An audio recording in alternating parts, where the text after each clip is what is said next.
இப்போ இந்த சமயத்துல ரொம்ப பரபரப்பா போய்க்கிட்டு இருக்கிற விஷயம் வந்து அந்த டிஎஸ்பி அவர் தானாவே முன் வந்து தன்னுடைய பணியிலிருந்து வெளியில வரேன். ஏன்னா எனக்கு பிரச்சனை உயர் அதிகாரிகள்னால எங்களுக்கு பிரச்சனையா இருக்குது. மக்களுக்காக மிக மிக குறைஞ்ச அளவுல தான் செயல்படுது. இது எல்லாமே வந்து அமைச்சர்களை, முதலமைச்சரை, பிறகு உயர் அதிகாரிகள் இவங்கெல்லாம் வந்து ரொம்ப சந்தோஷமா, மகிழ்ச்சியா, கம்ஃபர்டபுளா இருந்துக்கிறதுக்காக தான் இந்த அமைப்பு செயல்பட்டு இருக்கிறத நீதித்துறையில் இருக்கிற நாங்க கண்கூடா பார்க்கிறோம்.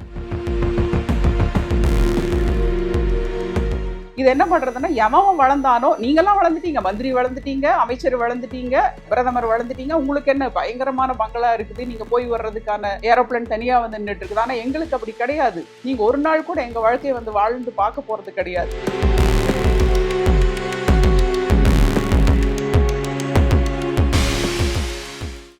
இப்போ இந்த சமயத்துல ரொம்ப பரபரப்பா போய்கிட்டு இருக்கிற விஷயம் வந்து அந்த டிஎஸ்பி அவர் தானாவே முன் வந்து தன்னுடைய பணியிலிருந்து வெளியில வரேன். ஏன்னா எனக்கு பிரச்சனை உயர் அதிகாரிகள்னால எங்களுக்கு பிரச்சனையா இருக்குது. எங்களால வேலை சரியாக செய்ய முடியவில்லை அப்படிங்கிற விஷயத்தினால அவரு தன்னுடைய பணியிலிருந்து அவரே வந்து வாலண்டியர் ரிசைன்மெண்ட் கொடுத்துட்டாரு. ரெசிக்னேஷன் கொடுத்து வெளியே வந்துட்டார். இப்ப நம்ம தொடர்ந்து பார்த்துட்டு இருக்கிறது இந்த அரசு அதிகாரிகள் குறிப்பா நம்ம முதல்ல பேசுனது அதுதான். இந்த அரசுங்கிற அமைப்பு, அரசு சார்ந்த இத்தனை அந்த மெக்கானிசம் இருக்குது இல்லையா? இது முழுவதுமே யாருக்காக செயல்படுது அப்படின்னா, மக்களுக்காகவா அப்படின்னா, மக்களுக்காக மிக மிக குறைஞ்ச அளவுல தான் செயல்படுது. இது எல்லாமே வந்து அமைச்சர்களை, முதலமைச்சரை, பிறகு உயர் அதிகாரிகள் இவங்கெல்லாம் வந்து ரொம்ப சந்தோஷமா, மகிழ்ச்சியா, கம்ஃபர்டபுளா இருந்துக்கிறதுக்காக தான் இந்த அமைப்பு செயல்பட்டுட்டு இருக்கிறத நீதித்துறையில் இருக்கிற நாங்க கண்கூடா பார்க்குறோம். நாங்க மட்டும் இல்ல, இன்னைக்கு நீதிபதிகள் நீங்க நீதிமன்றத்துல சொல்லக்கூடிய விஷயங்கள், அவர்கள் அதிகாரிகளை பார்க்கக்கூடிய விஷயங்கள் எல்லாமே தெரியும். இன்னைக்கு நீதிமன்றம் வந்து மிக மிக டிரான்ஸ்பரண்டா செயல்பட்டுட்டு இருக்குது. எந்த நீதிமன்றத்தை வேண்டுமென்றாலும், உச்ச நீதிமன்றங்களை நீங்க உங்க வீடியோ மூலமா, உங்க வீட்ல இருந்தபடியே எப்படி செயல்படுறோம் அப்படிங்கிறத பார்க்கலாம். அதாவது குறைந்தபட்ச ஒரு டிரான்ஸ்பரன்சி இருக்குது. இன்னைக்கு இந்த நீதித்துறை இல்லன்னா, இவ்வளவு கூட அரசோ, அரசு அதிகாரிகளினுடைய செயல்பாடோ ஒரு சமத்துவமா இருக்காது அப்படிங்கிற நிலைமைய நம்ம இன்னைக்கு பார்க்கிறோம். அதுக்கு ஒரு அரசு அதிகாரியே வந்து சொல்லியிருக்கார். இப்படி இருக்கிற நிலையில மக்களுக்கு பயன்பாடு என்பது அரசு பயன்படுவது என்பது மிக மிக குறைந்த அளவே அப்படிங்கிறது வெட்ட வெளிச்சம் ஆயிருச்சு. இப்போ நம்ம பிரச்சனை என்னன்னு பார்த்தீங்கன்னா, ஒரு பக்கம் ஒன்றிய அரசு. அந்த ஒன்றிய அரசு என்ன பண்ணுது? எப்படியாவது இந்தியா முழுசையும் ஒண்ணாக்கிட்டு, தமிழ்நாடு இல்லது மத்த மாநிலங்களுக்கான மொழி தமிழ்நாடு மட்டும் கிடையாது. கேரளா, அதற்கு பிறகு கர்நாடகா, மத்த எந்த மாநிலத்தை வேண்டுமென்றாலும் எடுத்துக்கொண்டாலும், அவர்களுக்காக இருக்கக்கூடிய மொழி, நிலம், அவர்களுடைய பழக்கவழக்கங்கள், அவர்களுக்கு தேவையான அத்தனையுமே அடிச்சு ஒழிச்சு முடிச்சுட்டு, நம்ம எல்லாம் ஹிந்திக்காரவங்கள ஆக்கிடுவோம். அப்படிங்கிற விஷயத்துல ஒரு ஒரு மிகப்பெரிய ஒரு பரந்த நோக்கத்தோட அப்படி வந்து நம்மள ஒடுக்கி, நம்மளுக்கு மக்களுக்கு தேவையானவை வந்துச்சா, வரலையா அப்படிங்கிறதெல்லாம் பார்க்காம, ஒரு பக்கம் மத்திய அரசு செயல்படுது. இதுக்கு ஒரு உதாரணத்த சொல்றேன். மோடி அவர்கள் தொடர்ந்து சொல்லிட்டே இருக்காரு, டிஜிட்டல் இந்தியா, டிஜிட்டல் இந்தியான்னு சொல்லிட்டு. என் கூட எங்க ஊருக்கு வாங்க. நான் இதுவரைக்கும் உங்களுக்கு ஒவ்வொரு வீடியோலயும் சொல்லிட்டு இருக்கேன். தமிழக பெண்கள் இயக்கம் எங்க எல்லாம் வேலை செய்யுதுன்னு சொல்லிட்டு. அங்க இருக்கக்கூடிய மிக மிக கீழ் நிலையில, அதாவது பொருளாதாரத்திலும் சரி, சமூக விளிம்பு நிலையில் வாழ்ந்துட்டு இருக்கிறவங்களோட தொடர்ந்து நாங்க வேலை செஞ்சுட்டு இருக்கிறோம். ஈவன் மத்திய நிலையில இருக்கிறவங்க கூட கூட அவங்க கிட்ட ஒரு ஃபோன், ஆண்ட்ராய்டு ஃபோன் கிடையாது. அவங்க அந்த பட்டன் ஃபோன் தான் வச்சிருக்காங்க. இத நீங்க கணக்கெடுத்து பார்த்தீங்கன்னா, அந்த பட்டன் ஃபோன் வச்சிருக்கிறவங்க மட்டும் ஒரு 25, 30% மேல் பேர்ல இருப்பாங்க. அந்த வீட்ல இருக்கிற குழந்தைகள் படிக்கச் செல்லுகிறார்கள், பள்ளி கல்வி படிக்கிறாங்க, கல்லூரி கல்வி எல்லாம் படிச்சுட்டு இருக்கிறாங்க. ஆனா, நம்ம வந்து எல்லாமே வந்து கியூஆர் கோட்ல பண்ணிக்கோங்க. நீங்க எல்லாத்தையும் டிஜிட்டல் இந்தியால பண்ணிக்கோங்க அப்படின்னு சொல்லி, இன்னும் வந்து நாட்டையோ, நாட்டில் இருக்கக்கூடிய அத்தனை மக்களுமே அந்த அளவுக்கு தகுதி பெற்றவர்களாக செய்ய விடாமல், இது என்ன பண்றதுன்னா, எவன் வளர்ந்தானோ, நீங்கலாம் வளர்ந்துட்டீங்க. மந்திரி வளர்ந்துட்டீங்க, அமைச்சர் வளர்ந்துட்டீங்க, ஒன்றியத்திலயும் எல்லாரும் வளர்ந்துட்டீங்க. பிரதமர் வளர்ந்துட்டீங்க. உங்களுக்கு என்ன பயங்கரமான பங்களா இருக்குது. நீங்க போய் வர்றதுக்கான ஏரோப்ளேன் தனியா வந்து நின்னுட்டு இருக்குது. ஆனா எங்களுக்கு அப்படி கிடையாது. நீங்க ஒரு நாள் கூட எங்க வாழ்க்கைய வந்து வாழ்ந்து பார்க்க போறது கிடையாது. அந்த விதத்துல என்ன பண்றீங்கன்னா, நீங்க யாருக்கு என்ன வந்திருக்குதுன்னு வந்து இங்க வந்து பார்க்காம, அதற்கான டிஜிட்டல் இந்தியா திட்டத்திற்கு என் நாட்டில் இருக்கக்கூடிய அத்தனை பிரஜையும், அத்தனை மக்களும், குடிமக்களும் ரெடி ஆயிட்டானா அப்படின்னு பார்க்காம, இப்படி போட்டு வர்றவன் வா, வராதவன் செத்து தொலைன்னு அழிச்சிடுறீங்க. இன்னொரு பக்கம் மாநில அரசு என்ன பண்றீங்க? இவ்ளோ நாள் உங்களுக்கு குடுக்கப்பட்டிருந்த இவ்வளோ நாள் நீங்க ஆட்சி செஞ்சுட்டு இருந்தீங்க. இந்த ஆட்சியில இந்த மக்கள் எல்லாம் இதே மாரி தகுதி பெற்ற மக்களாக வருகிறார்களா? அப்படிங்கிறது எதையுமே பார்க்காம, உங்களுடைய நலனுக்காக மட்டும் நீங்க சொல்ட்டு வந்தீங்க. உதாரணத்துக்கு கீழடி. ஏன்னா கீழடி வழக்குன்னு வரும்போது நான் மிக முக்கியமானவளாயிருவேன். அதனால சொல்றேன்.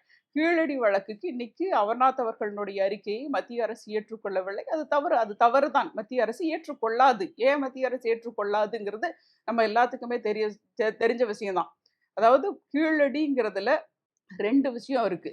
அதாவது கீழடி தமிழ் மொழி, நிலம் சார்ந்த விஷயம் அப்படின்னு வரும்போது, அதற்கு தேவையான சான்றுகள். அதாவது தமிழ்நாட்டில் தான் நாகரிகம் தோன்றியது அப்படிங்கிறதுக்கு தமிழர்கள் நாகரிகமடைந்த மக்களாக வாழ்கிறார்கள். சிவிலைசேஷன் இங்க தொடங்கப்பட்டது அப்படிங்கிறதுக்கான சான்று வந்து புறச்சான்றா கீழடி கிடைச்சது.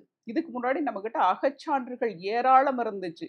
தொல்காப்பியம், நற்றிணை, புறப்புறல் வெண்பா மாலை அந்த மாதிரி எத்தனையோ காப்பியங்கள், காவியங்கள், இலக்கணங்கள், இலக்கியங்கள் நம்மகிட்ட இருந்துச்சு. ஆனா அதெல்லாம் வச்சு என்ன சொல்ட்டாங்க, இதெல்லாம் எப்படி வந்துச்சுன்னே தெரியாது. இது வர்றதுக்கெல்லாம் அதாவது இதெல்லாம் வந்து அகச்சான்றுகள் அப்படின்னு சொல்றது. இதெல்லாம் அகச்சான்றுகள்னு சொல்றது. அகச்சான்றுகள் அப்படின்னு சொன்னா என்னன்னா, நாங்க ஒரு வக்கீலா சொல்லுவோம். 2ஆம் நிலை சாட்சியங்கள், செகண்டரி எவிடன்ஸ்ன்னு சொல்லுவோம். அது மாரி வந்து அந்த 2ஆம் நிலை சாட்சியங்கள் உங்ககிட்ட நெறைய இருக்குது.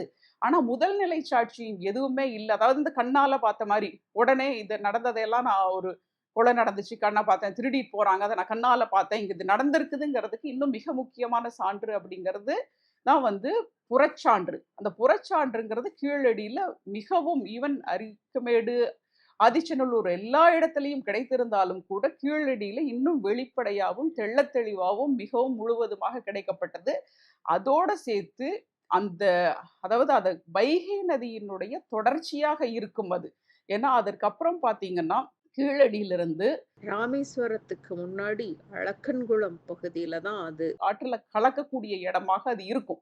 அப்படி இருக்கும்போது பார்த்தீங்கன்னா, அந்த வைகை நதியினுடைய ஓட்டம் கடைசி வரைக்கும் போயிருந்திருக்குது. அந்த நதிக்கரையில் வந்து ஒரு நாகரிகம் தோன்றியிருக்குங்கிறது முழுமையாக வந்து இதனால் முடிவுக்கு கொண்டு வரப்பட்ட ஆராய்ச்சிங்கிறது வந்து அது ப்ரூவன் ஆயிடுச்சு. அது சான்றாக்கி விட்டது.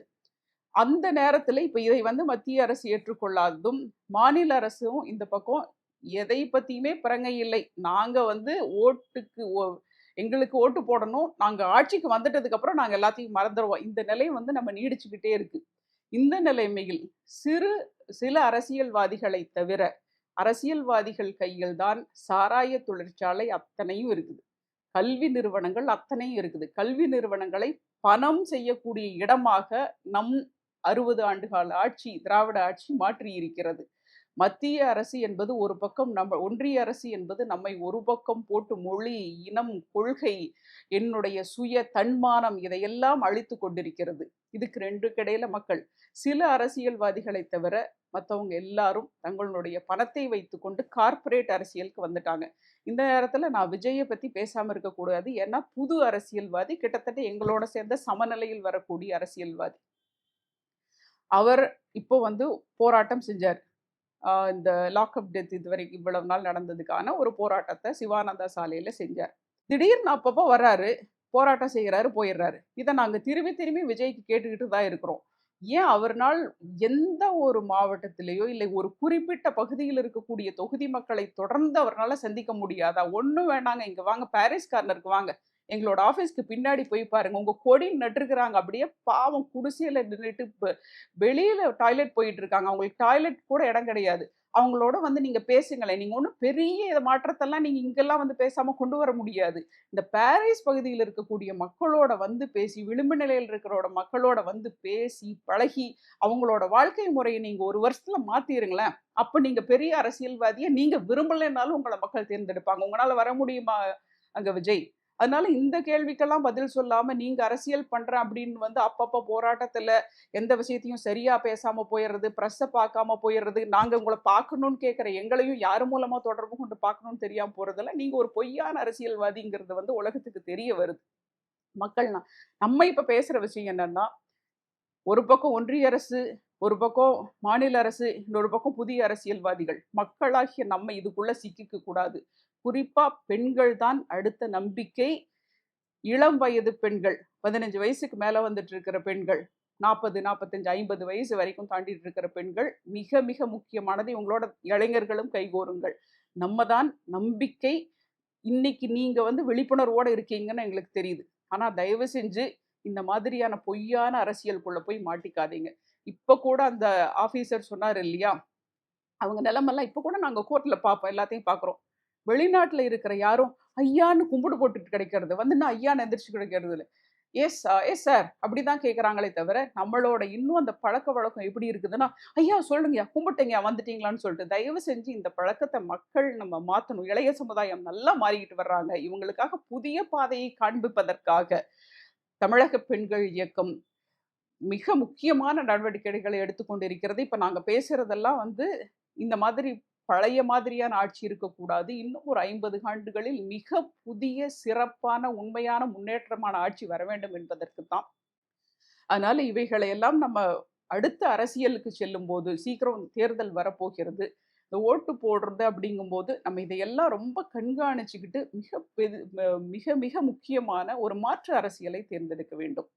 இப்போ நமக்கு உருவாக்கப்பட்டிருக்க இந்த ஸ்ட்ரக்சர் இருக்கு இல்லைங்களா? அதாவது நம்ம பிரதமர், முதலமைச்சர், அமைச்சர்கள், மத்திய அமைச்சர்கள், உயர் அதிகாரிகள் இவங்கெல்லாம் பார்த்தீங்கன்னா, இவங்க ரொம்ப கம்ஃபர்டபுளான ஒரு வாழ்க்கை வாழ்றாங்கன்னு சொன்னேன் இல்லையா? அவங்களுக்கு வந்து இந்த பாதுகாப்பு, இந்த அவசரமா சீக்கிரமா ஒரு இடத்துக்கு போய்க்கலாம், வந்துக்கலாம்.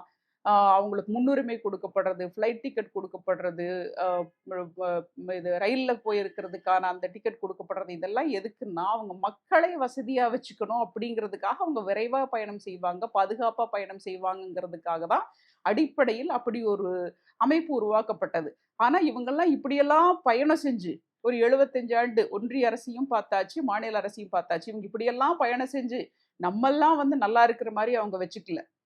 நம்ம எல்லாரும் வந்து ரொம்ப யாராவது ஒருத்தர் நான் அப்பா இந்த அரசு என்னை நிம்மதியா நல்லா வச்சிருக்கு. இந்த அரசால் நான் நல்லா தூங்கி எந்திரிச்சு மன நிம்மதியா இருக்க வச்சிருக்கு என்னைய ஒரு குடிமகனா அப்படின்னு சொல்ற ஒருத்தர் இருங்க. அன்னைக்கு வேணா சரி இன்னைக்கு அரசு எல்லாமே சரின்னு நான் ஒத்துக்கிறேன். அப்படி இல்லாத வரைக்கும். இதையெல்லாம் நாங்க உங்களுக்கு குடுத்தது வந்து மக்கள நல்லா வச்சிருப்பீங்கன்னு சொல்லி. ஆனா நீங்க யாருமே மக்கள நல்லா வச்சிரல. அதனால இனிமேல் நீங்க அப்படியெல்லாம் இருக்க வேண்டிய அவசியம் கிடையாது. என்னைக்கு மக்கள்லாம் நல்லா இருக்காங்களோ, நீங்க அன்னைக்கு நல்லா இருந்தா போதுங்கிற இடத்துக்கு வந்தா மட்டும் தான், இனிமேல் எல்லாமே சரிப்பட்டு வருங்கிற நிலைமையில இருக்கு. அதனால இந்த தமிழக பெண்கள் இயக்கம் உங்களோட தொடர்ந்து அரசியல் பத்தி உரையாடிக்கிட்டு இருக்கிறதும் சொல்ல வர்றது என்னன்னு சொல்லி சொன்னா, இதுவரைக்கும் யாருமே இத கேள்வி கேட்கல. ஒரு அரசியல்வாதி வந்தாலும், அவர்களுக்காக கொடுக்கப்பட்ட அந்த இடத்துக்குள்ள போய் அவங்களும் ஒரு கம்ஃபர்டபுளா உட்காந்துக்கணும்னு தான் நெனச்சாங்களே தவிர, இல்ல இந்த இடத்துல வந்து வாழ்ந்துட்டு இருக்கிறவங்களுக்கு இவ்வளவு சிரமமா இருக்கு. அதை சரி பண்ணணும் அப்படின்னு சொல்லி அவங்க நினைக்கவே இல்ல. தமிழக பெண்கள் இயக்கம் அது மாதிரி ஒரு கீழ்நிலைன்னு சொல்ல வேண்டாம். விளிம்பு நிலையில் இருக்கக்கூடிய மக்களும், பொருளாதாரத்தில் கீழ்நிலையில் இருக்கக்கூடியவர்களும் சேர்ந்து வாழ்ந்து கொண்டிருக்கிறது. அந்த வாழ்ந்ததினால் இப்படி அரசியல் மாற்றம் வர வேண்டும்னு பேசிட்டு இருக்கிறோம்.